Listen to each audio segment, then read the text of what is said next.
Welcome everybody to the Trauma Recovery Show. I'm Wendy Kier, your host, author of the book Be More Wolf, a survivor's story breaking the trauma cycle. So today we're going to have an open and honest conversation about trauma, people's personal relationship with trauma, the recovery journey it is that they've been on, and how that has impacted on their significant others. So welcome, Sarah.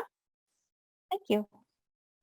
Now, obviously, this is a very sensitive subject for a lot of people. So if you do feel emotionally triggered in any way, so if any raw emotions come up for you, please do make sure that you connect with either a professional network, reach out to myself, or go and get professional help from your doctor. Just know you do not have to suffer in silence. You do not have to suffer alone. So let's start at the beginning then. What's your story? So I would say my story probably starts right at the beginning because I suffered with anxiety and depression my entire life. I was diagnosed with stress headaches at the age of 5, and in the 80s in Canada, that really wasn't a thing.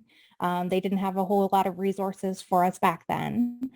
So it was just kind of something they wrote on a piece of paper and went, okay, have fun with that.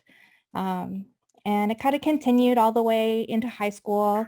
I went to work in a call center in my 20s, and that is probably not the best work for somebody who, suffers from anxiety and depression, and had a few customers too many that were not very nice. And it got to the point where I couldn't answer the phone anymore. I was just scared of it. And so I took and kind of tried to work on myself. A whole lot of help because still, even in the late 90s and early 2000s in Canada, our mental health system wasn't even quite where it is today. And did a lot of reading on my own, learned about CBT and thought, okay, this is interesting. And started to do some learning on my own from there. And that kind of evened me out for a while. But I was also at that point starting to get into a lot of different romantic relationships and didn't seem to be choosing the right people. Went from one bad relationship to another, maybe have a good one in there that lasted a little while, but generally bad relationship to bad relationship.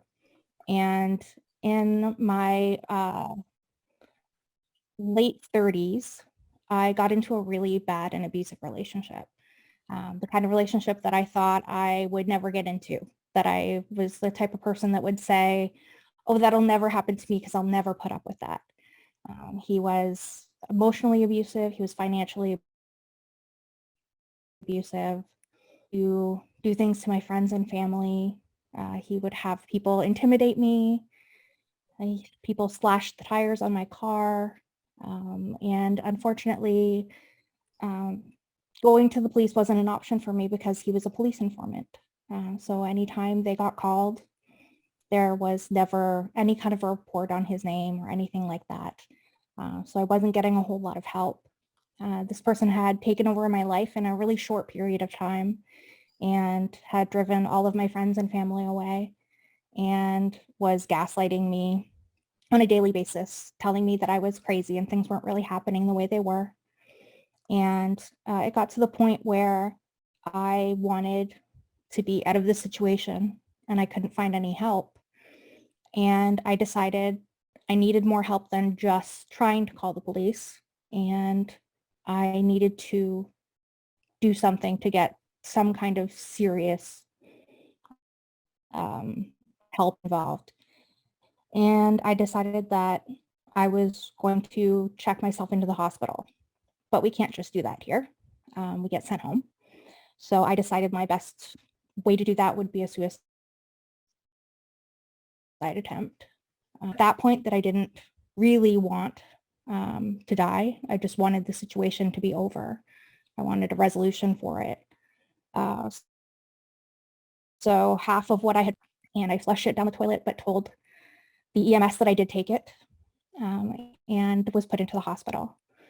unfortunately, I didn't get the help that I needed that time.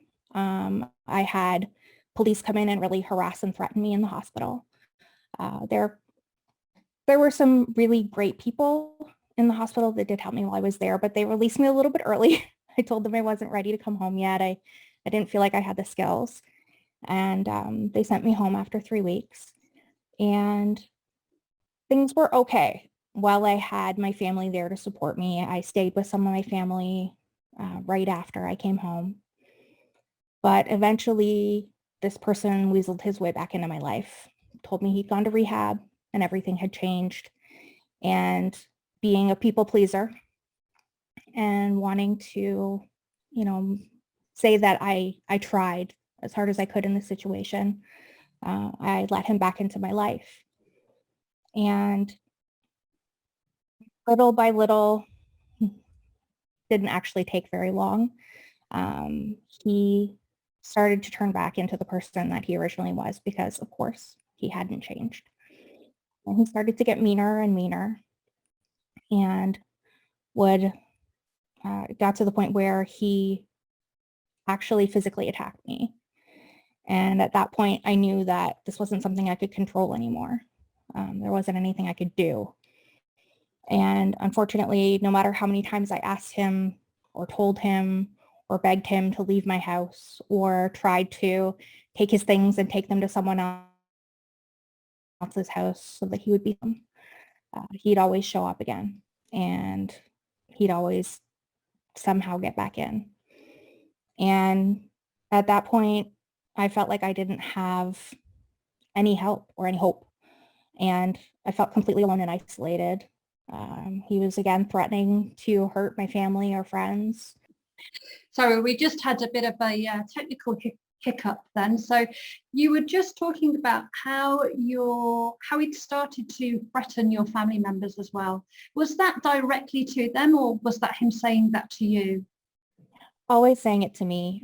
He didn't really have any contact with my family. He pretty much cut me off from everybody and wouldn't go to events with me or to people's places. If I did go anywhere, he would call me every 20 minutes and tell me I needed to be home.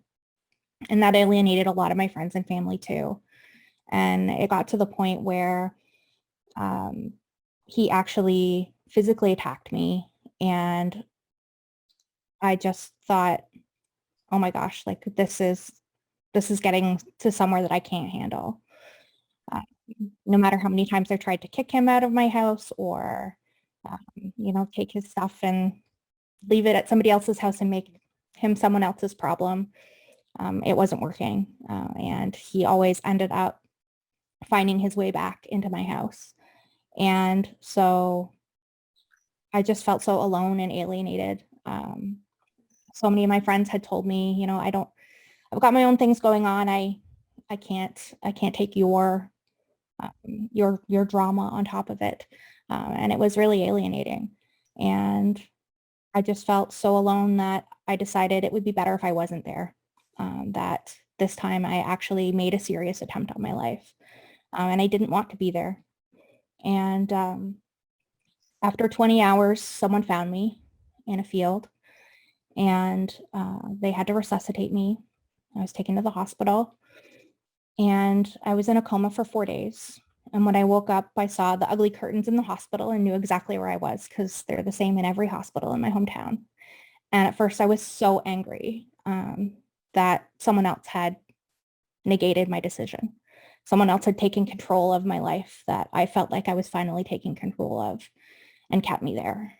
But then when I found out how long I'd been in the field, when I found out how long I'd been in a coma, and when I found out that there was no major organ damage or brain damage, I realized that I was there for a reason. And I didn't know what it was, but I figured I would eventually figure it out.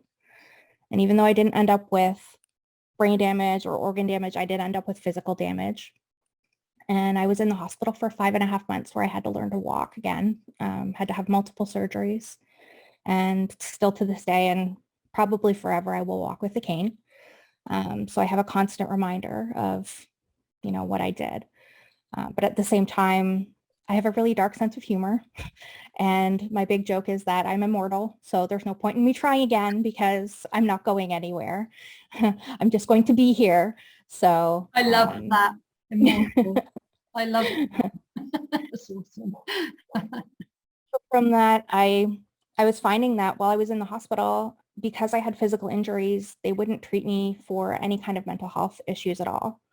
And I fought and fought and fought the system. And the best that I could get was the social worker on my floor would come and see me once a week. And I had kind of persistent infections with my leg. So like I said, I was in the hospital for so long. And finally, when I got discharged, they did allow me to go into an outpatient program for mental health, and which is basically an assessment program where they'll put you on a list for whatever program they think is the best for you. And I've been on the waiting list for that program for 3.5 years now. Our healthcare system for mental health in Canada is pretty backed up and, really not all that helpful to people that don't push. I found that no matter what programs I was in, I would have to push to get into them. So I was home and, waiting on the next program to start someday. And while I had been in the hospital, victim services had moved me. My family moved all of my stuff. I came home. It felt like I was living in an Airbnb because I knew where nothing was. But I had a whole new start. I let go of everything in my old apartment that reminded me of my ex, everything that he had ruined, everything that I would look at, and it would be just an instant trigger for me. I let go of all of that. Even if it was something that, it was a piece of furniture that I thought I needed. I didn't really need that trigger in my life. So I let it all go and had this new little apartment. And things were going pretty good for a couple of months until somebody he knew found me and he showed up at my door. And unfortunately, because I had been the last person that he hadn't already worn out his welcome with, and then he had now worn it out with me, he was not stable at all. And I thought I could convince him to leave, and I couldn't. He was walking around my house with a baseball bat and threatening to kill someone, anyone. He was talking to his police informant person, the officer that he informs for, on the phone. And even he knew that he was telling him he was going to kill someone, and still they sent no one. We had a no contact order, so he wasn't supposed to be at my house, but he threatened me that if I called the police, he would kill me. And I thought, oh my God, I've gotten myself into something that I can't get myself out of. But at the same time, my thought was, this time I don't want to die for this man. I don't want to die because of this man. And I'd been working with a domestic violence nurse, and I waited for him to be occupied, and I texted her and told her I was going to delete the message that I was sending, but could she call the police and say she was calling in a noise complaint from my neighbor, because I knew if they showed up, because he was screaming, if my neighbors were annoyed and they called the police, that they would take him away. And I said, if you get this message and you can do that, can you text me and say something along the lines of, do you want to book something for next week? So if he'd go through my phone, it would look normal. And luckily, even though it was like 9 o'clock at night, she saw my message and called them. But the police came to my apartment, and instead of acting like it was a noise complaint, just immediately yelled through the door, is he in there? And so he became really hostile with me, but the police had to come in and they took him away. And I said to them, okay, well, I'm packing up and leaving because I don't feel safe in this city. And they said to me, oh, don't worry, he won't get out tonight, and we'll contact you before he gets out. And I said, I'm sorry, I don't trust you. And sure enough, by 10 o'clock the next morning, he was calling my phone, and I had not been contacted by the police. So I had to put in another complaint against him that he was trying to contact me. And the judge refused to bar him from the city, even though he wasn't originally from my city. So for 2.5 months, I lived between a friend's house in one city and family's house in another city. and just went back and forth, back and forth. Anytime I had to come back into my own city for physiotherapy or doctor's appointments, I had to switch cars because I drive a really obvious car. And went on like that for months until finally I was able to get an apartment in another city. I decided it would be easiest for me to leave the city. So I moved to another city, and just before I got the keys to my apartment, I got another call from the police. And the way that they were talking, I thought, oh my goodness, he's outside my old apartment and he's making a scene. And come to find out that he had actually killed himself. And I was the only person who was listed as next of kin on his account with the police. So I was the one that was getting the call, and they wanted me to contact his family. And I said, I'm sorry. I can't. That's just it's not something I can do. And I gave them his family's information and said, you'll have to do this yourself. And I got off the phone and I looked at my friend and I said, am I supposed to feel bad that I don't feel bad that someone else is gone? That I feel relieved that I don't have to have you track my phone anymore when I'm in the city, that I don't have to tell everyone every stop that I'm going to make in the city so that they get alarmed if I stop at the bank and I'm 10 minutes longer than I'm supposed to be. That, I can be free to just go and do and be who I am and what I am. So it was really hard to almost be at the same time as being glad that I didn't have this risk in my life anymore and I didn't have this person that was going to cause problems in my life anymore. At the same time, almost be a widow, because he had just been my partner and he was gone. So it was this very strange juxtaposition in my brain that it was really, really strange for a long time. And even though I knew that I was safe now, I still didn't know how to put my life back together. And I was suffering from really bad nightmares.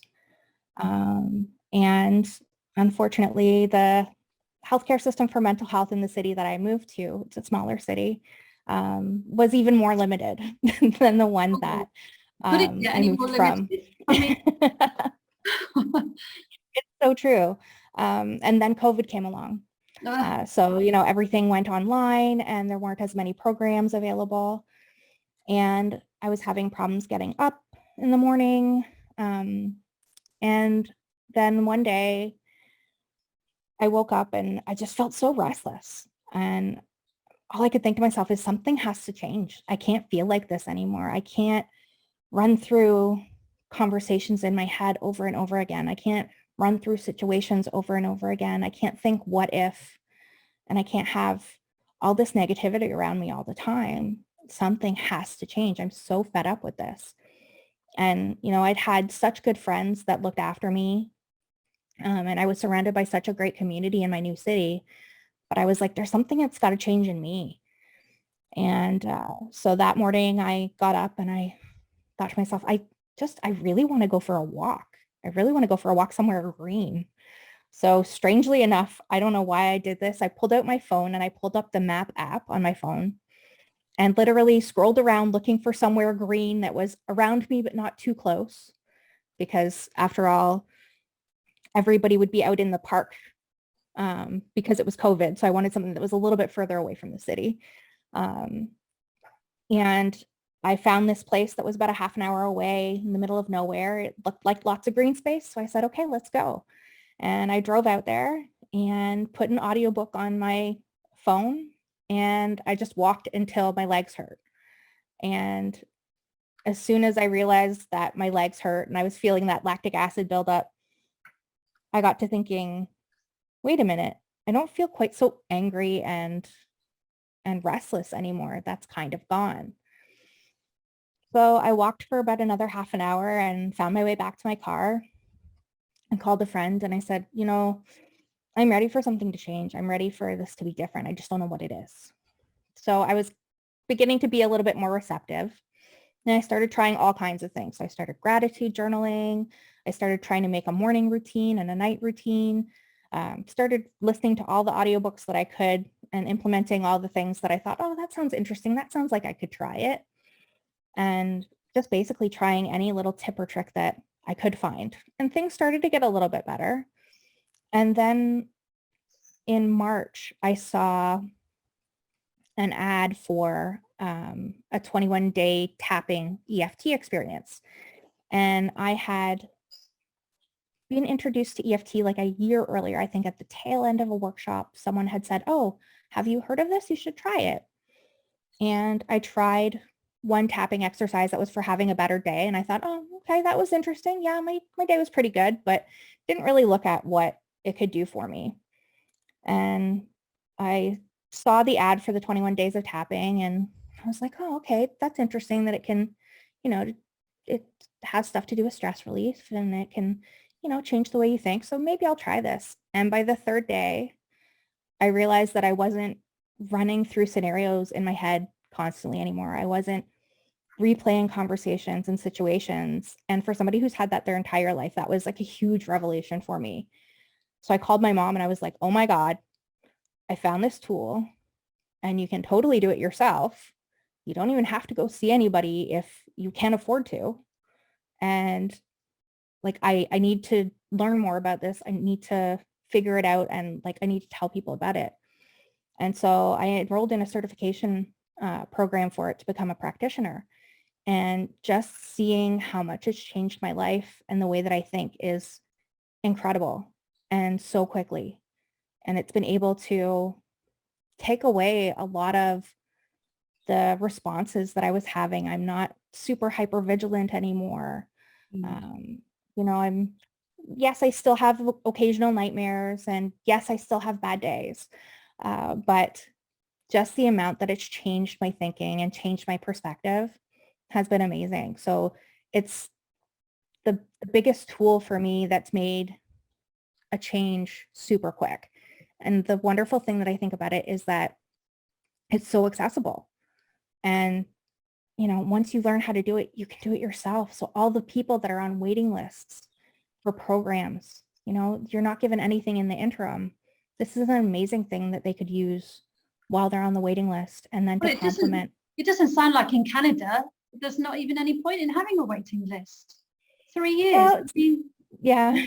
Some programs, it's not bad, but other programs, it is.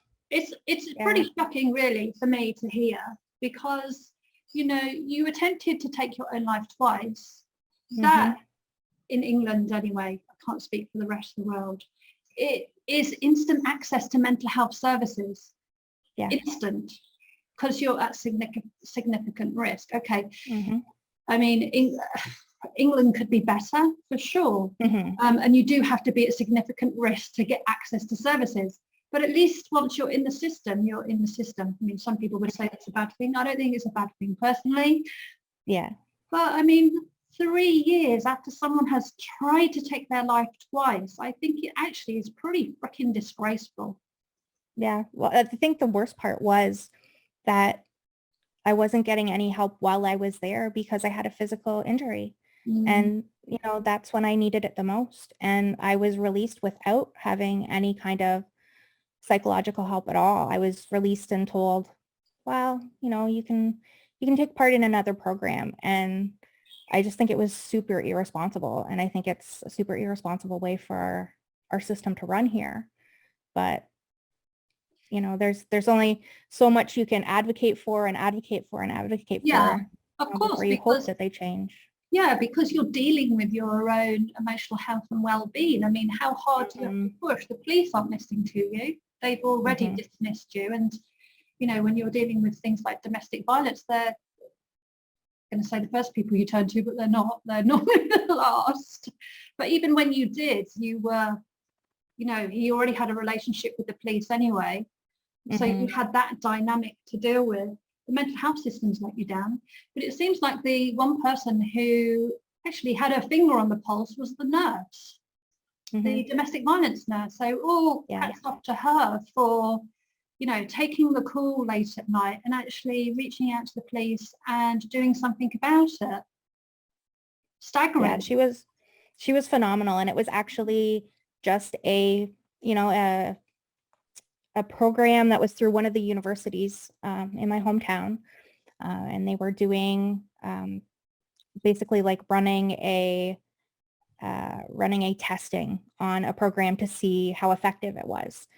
And I caught wind of it and thought, oh, this will be maybe a good resource, because I wasn't finding a whole lot of resources anywhere else. I was finding waiting lists and, hoops to jump through, and was finding that if I didn't push hard, if I didn't cry, if I didn't get upset, if I just said, okay, when they said no and walked away, if I didn't expend my extra energy, I wasn't getting anything. And unfortunately, so many people that need that help don't have that extra energy and that extra drive to be they're able. in crisis. And the whole thing about abuse is the whole dynamic of denial. Yeah. Everyone's denied it, even themselves. Everybody denies it. So the services that should be in place, I mean, I've got to say, you are incredibly resilient. Thank you. You've really learned to build what I say is that resilience muscle, that ability to be able to, bounce back and realize that some of the things that, I mean, you took some pretty big steps. First of all, you removed anything that was going to trigger you in the apartment, and you moved city. So you knew what you needed to do. Okay, you should never have to do that, but it is what it is, and you did the best that you could to deal with that situation and removed yourself from the situation, which is quite incredible. So some people wouldn't have the inner strength to be able to do that. So that's incredible. And it seems like each time you've taken this step, you have opened up a little bit more and have taken a few more risks and have been able to move forward and say, actually, enough's enough. No, it's me now, not you. Yeah, it's definitely, I would say, in realizing that I'm the only one that can affect me.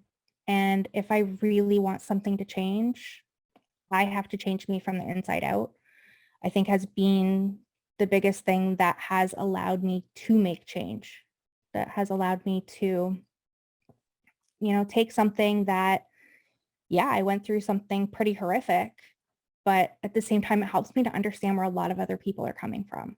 And it helps me to be able to relate to other people. And it helps me. Oh, one of my friends calls me a walking trigger warning, because I don't have a whole lot of a filter.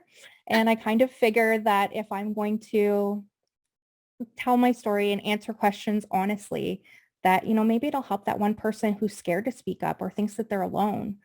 And, in the beginning, people would ask me, oh, what happened to your leg? And I would say something, it would just come out of my mouth. Oh, I tried to kill myself a month ago, and I really hurt myself. And they'd just be like stunned and shocked. And my friend would, be shaking her head with her head in her hands and be like, I can't believe you said that. And I'm like, well, it's the truth.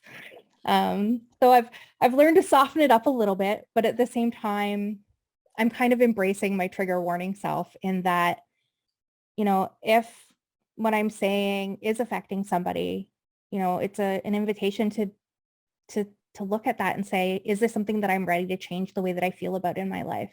Yeah. Maybe the answer is no, but maybe the answer is yes. And maybe it's time to, shift perspective. Maybe it's time to find another tool to deal with that. Maybe it's time to sit in the uncomfortable feelings and actually feel them instead of trying to push them down. Do you see a connection between the anxiety and the depression and then moving into relationships, the types of relationships you did? Is there a connection between those?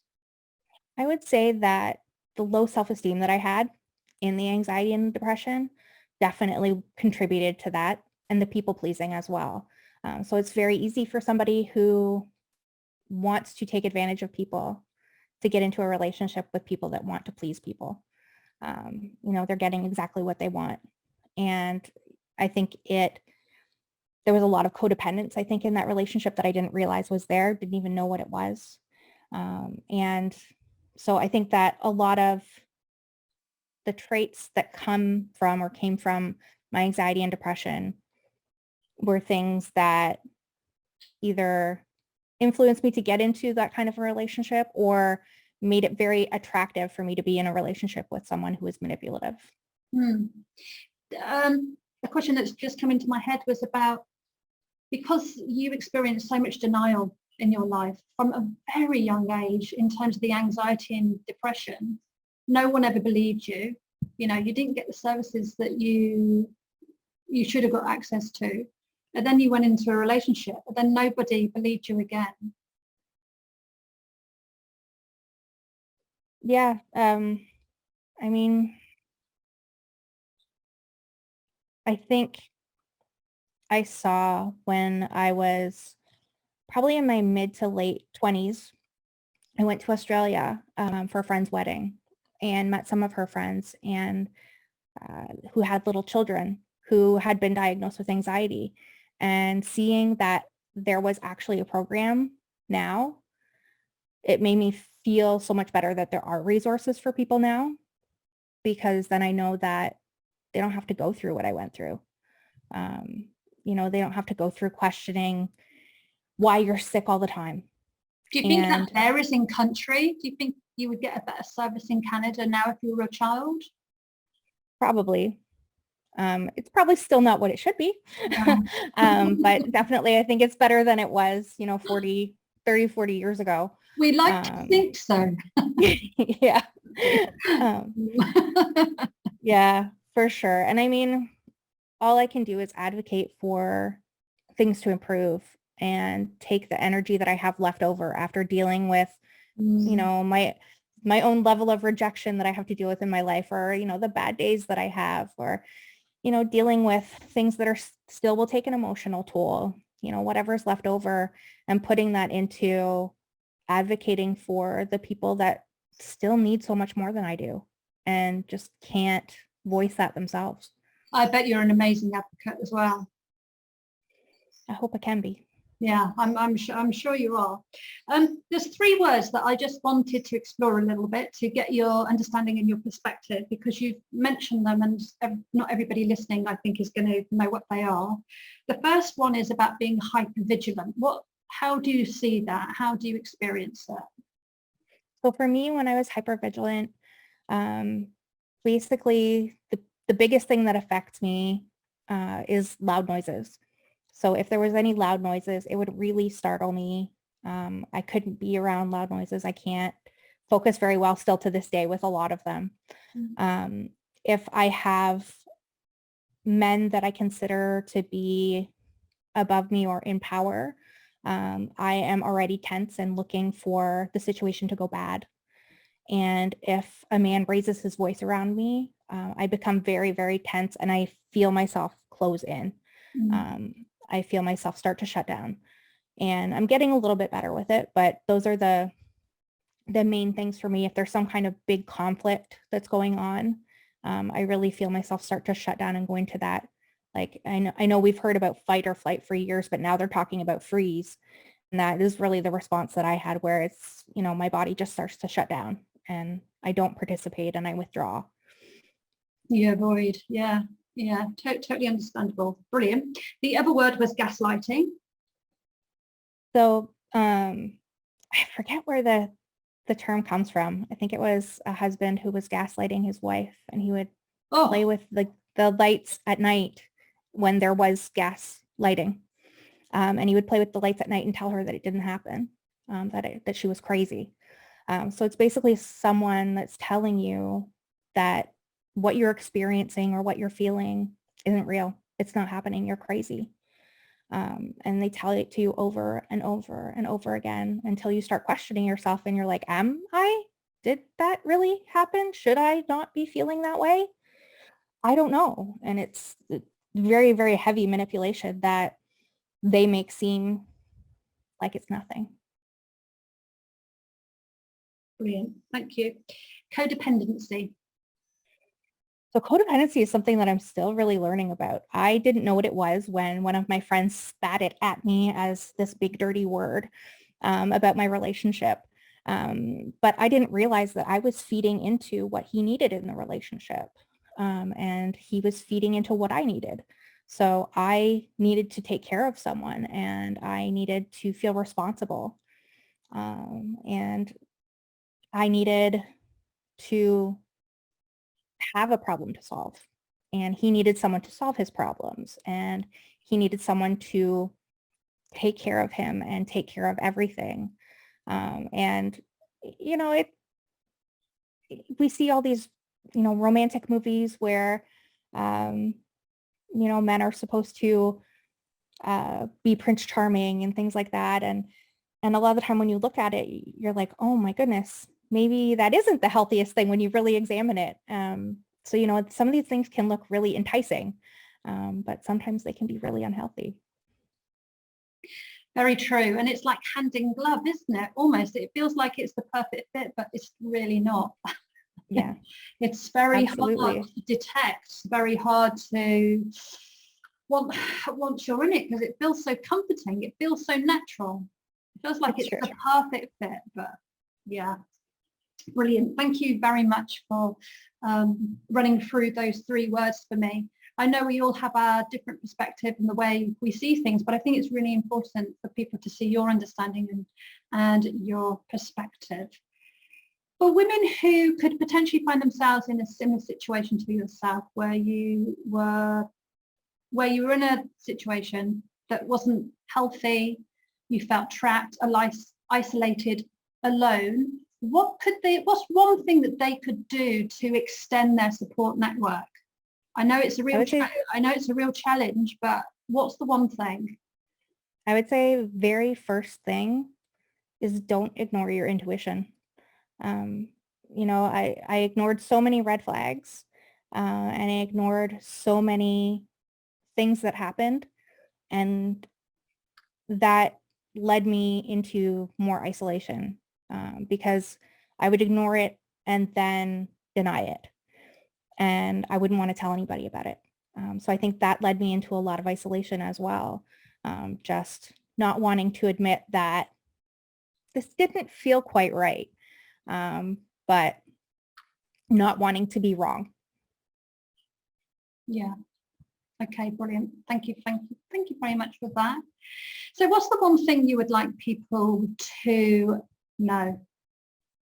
That there may be things that are really hard in life, and you may go through things that are really horrible, but you can always come back from it. You can always reinvent the way that you think. You can always reinvent who you are.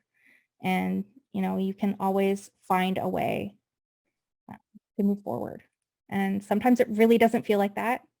Sometimes it's really hard work, but it's worth it. And we can see it's quite a journey.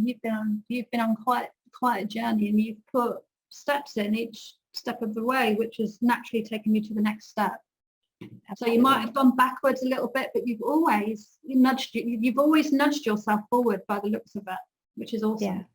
Which is awesome. All about building resilience when it comes to dealing with trauma. I was talking to someone earlier on, and I was saying, those of us who've been through, extreme trauma like you have, I have, is that one thing we do have is a tremendous amount of resilience.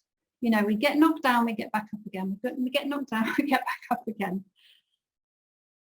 Yeah, absolutely. And, you think about the new science they're looking into in post-traumatic growth, where, they're seeing a lot of resiliency after traumatic situations. And I'm like, okay, yes, I want to be a part of that. I want to be that. I don't want to let it knock me down and me stay there. Yeah, absolutely. I think the next step on from that is knocking down, getting up. Okay, now what do I need to do? Not continuing the same thing necessarily, but what do I now need to do? That bit I wish I'd got earlier. Yeah. That bit I'm like, that's the bit that was missing. But at the same time, sometimes we don't have the energy to do it right away, and we got to be gentle with ourselves. So, we got to do what we can do in the time that we can do it. Absolutely. And when you're in it, It's when you're in it, and it looks like you've had a natural awakening in terms of, as you said, it's an inside out job. And so when you realized it was an inside out job, you were suddenly like, I have a choice. I have a choice. I don't want to live my life like this anymore. But it's reaching the tipping point. It's getting to the tipping point of it's within me. It's that tipping point. Final thing, what do you think that tipping point was for you? For me, I think it was feeling like crap every day and just waking up and feeling the same way over and over and over again. And I just wanted more. And I wanted more from life. And I wanted to be more and do more and feel more. And I literally woke up one day just feeling so restless and the need for something to change. And so I decided, okay, fine, I'm going to get up and I'm going to do something different and something's going to change. Awesome. Awesome. I just want to say thank you very much for sharing your story. I really appreciate it. You've gone quite in depth, which has been amazing. So thank you very much for sharing that openly. I know it's not an easy thing. To do. How can people get hold of you? So there's a few places to get a hold of me if anybody wants to connect. I do have a website. It's shiftyourshitwithsarah.com. I forgot what it was called, and now you've said that, I'm like, oh yeah, I remember that one. That's great name. And then I'm also same name on Instagram, Shift Your Shit with Sarah, and I have a podcast, same name, Shift Your Shit with Sarah. And you specialize in EFT, emotional freedom technique, don't you? I do, yeah. I'm an EFT practitioner, and it's made such a difference for me, and the fact that it's so accessible, I just want more people to know about it. Yeah, awesome. That's brilliant. Oh, well, hopefully we'll get to connect again soon. That would be absolutely awesome. Thank you for your time today. Well, thank you so much, Wendy. Have a great rest of your day. Thank you. Bye.